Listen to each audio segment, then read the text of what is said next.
Hello! Today I'm on the hunt for an ancient type of rock art called cup and ring marks. Now with rock art, especially when it's out in the elements, the best time to go and see it is kind of winter time when the sun is low in the sky and preferably kind of at the beginning or at the end of the day. So the sun kind of casts these shadows over the marks in the ground. So you can really start to see them. Naturally, I'm visiting at about midday on a winter's day when the site might actually be covered in snow. But hey, I like a challenge, and if there's ever a sign, let's get looking. The rock art site that I'm visiting today, Drumtroddan, is in Galloway in southwestern Scotland. And there's a kind of a larger group of important rock art sites around here. But they're very much a European tradition. You'll find them in Scotland, northeast England, Wales, of course, Ireland, Brittany, Spain. And so it's a really interesting kind of site that shows that these ideas were people travelling and doing similar things at a similar time. The funny thing is that we don't actually know when they date to. Originally, archaeologists, thought that they must date to the Bronze Age because a lot of these kind of rock art sites were found within these Bronze Age monuments such as burial chambers, and so they thought, well, it must date to them. But now it seems the evidence is showing us that actually these rock art sites, essentially, or the slabs of stone, had been deliberately reused in these later Bronze Age monuments and actually date back to the Neolithic, well, we think, perhaps the Neolithic era, so potentially 5,000 years ago. The rock art is right at the surface. It's the underlying geology showing here that's been carved. So let's see if we can see some of the rock art that's exposed here in this first little visit. You may be able to see better than me in this light. Aha! So, I don't know if you can just see here, there's a little, what we call a cup, that's been gouged out of the rock. And around it, there's a series of circles. So you might just be able to see where I put my glove, the circles or the rings around the cup.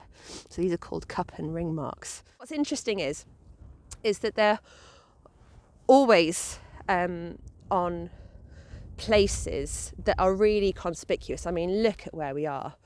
We're on the top of a ridge here with amazing views, which really does lend itself to the theory about kind of marking an area for some reason, important area.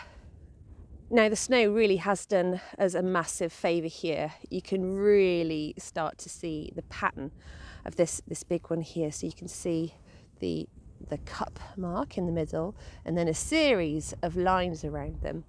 Now some of them are just cups, and then you've got lines of cups like this one, these set of lines along here.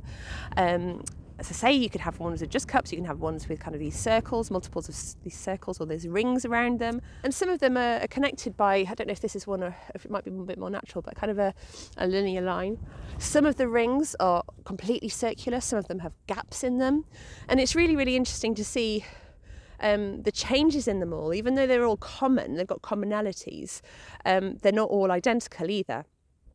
We know from experimental archaeology that to make a cup mark here, they would have used maybe a stone and almost pecked away at it to create this kind of cup shape.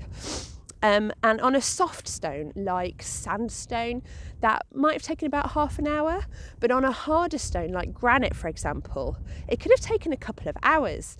So to go to all this effort, and as I say, this isn't the only site that has these, there's thousands of them. I think there's about 3,000 in Scotland, a further 4,000 across the rest of Britain. They obviously had some sort of meaning and were important to the people who were doing them. And it also makes you wonder whether it was special people who did this, or whether it was something that anyone could do, as long as they've got the time. But the fact that they're taking the time to do it really makes you wonder why.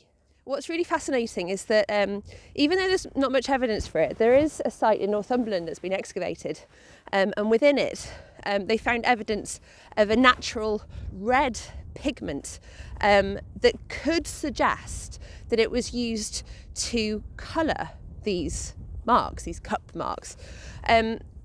Otherwise we don't have any evidence for that, but isn't that fascinating too?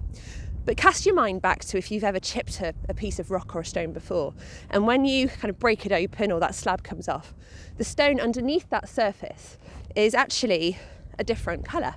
So when these were first carved, let's say 4,000 years ago, so think back to the Romans and double it, they would have looked very fresh and very sharp in the landscape. So would they have needed any extra colour? Probably not. Not only were these pieces of stone reused in other monuments such as burial chambers or associated with the stone circles, and you've actually got evidence of them being quarried out of the rock face and actually taken to a later site, so they must have been quite important. But also there's evidence that these the places where they've been pecked out with the rock to create the artwork have been returned to and recarved over and over again. So when you think about the idea that the colour of the stone would have been very different when first quarried, people kept coming back and redoing it. And so these sites have held a significance for generations over time. And people have come back and cared for them. So they obviously had an awful lot of meaning. We have no idea what that meaning was. As long as you've got the owner's permission to visit, it's absolutely worth a look. Try not to do it in the freezing cold weather though, because you won't thank me for it. If you've enjoyed this little video, please do click on subscribe, and if you press on the bell you'll get a notification next time I upload one of my videos. And they're generally about really fascinating, interesting historic and archaeological sites and me sharing some of the stories with you. So hopefully see you next time. Bye bye.